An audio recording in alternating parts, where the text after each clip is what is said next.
Aristotle's On the Soul. Book 1, Read Aloud version.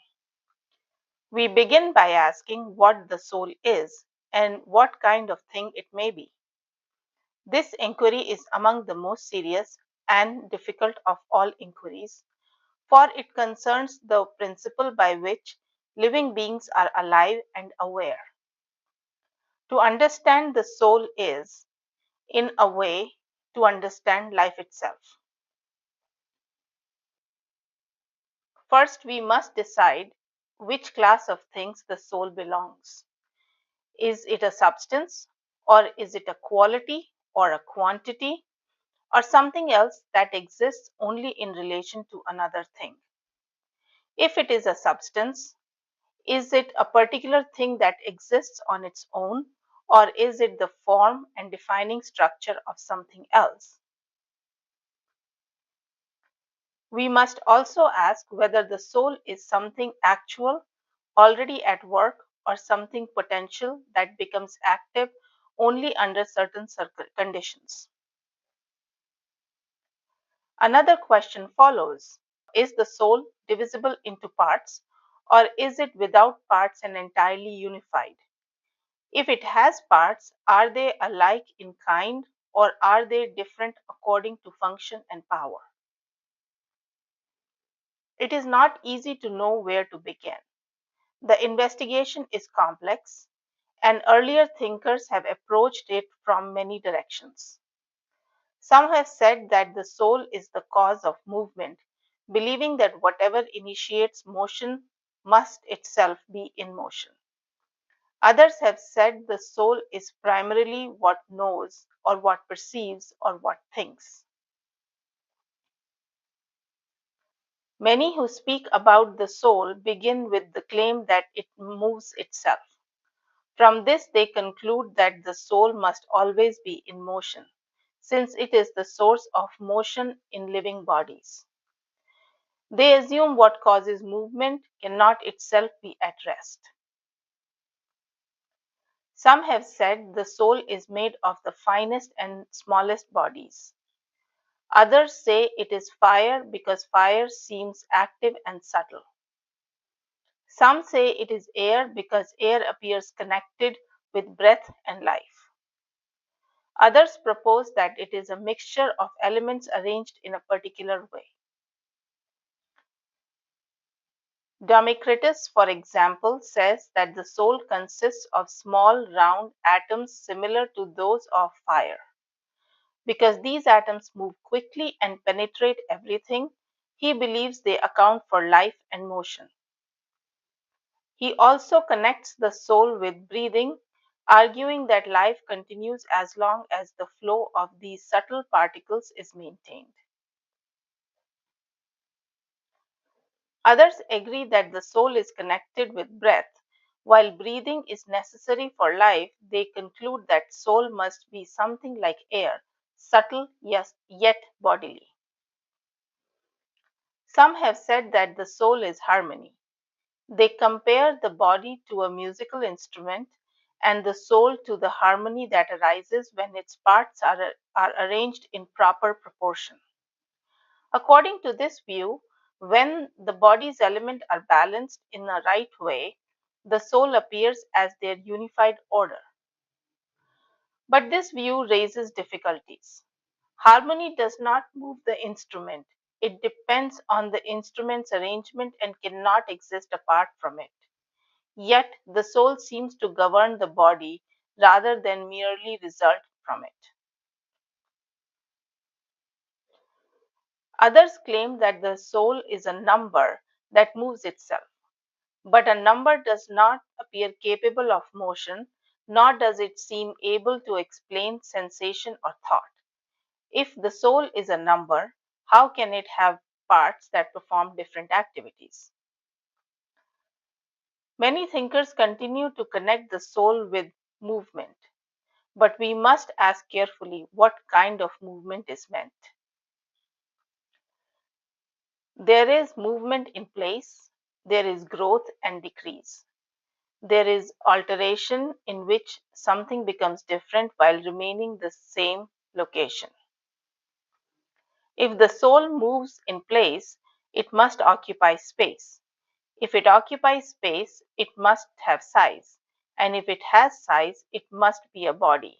And yet, many who say the soul moves also say it is not a body. This tension remains unsolved.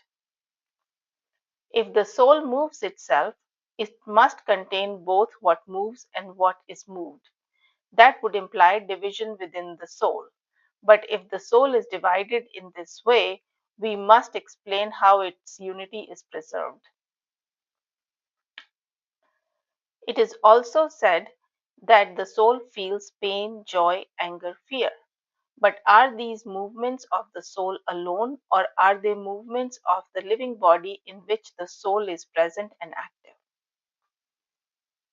When a person is angry, the body grows hot. When afraid, it trembles. These changes seem bodily.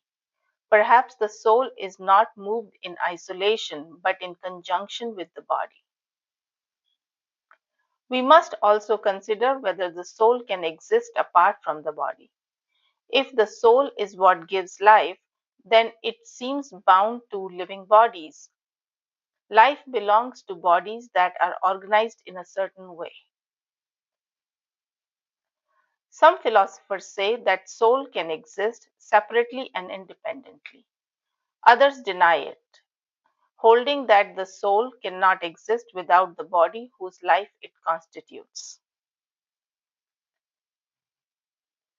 There are questions about knowledge.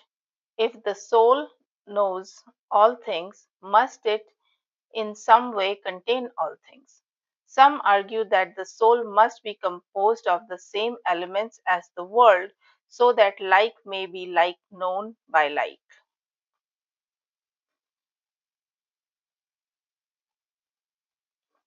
Empedocles says that we know earth by earth, water by water, fire by fire.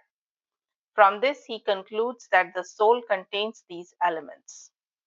But if the soul contains all elements, it would seem to contain all opposites, including what is harmful and what is beneficial. If the soul is made of elements, it would be divisible as they are divisible. But thought does not seem to divide in that manner. When we think, we do not experience the mind as fragmented into elemental parts.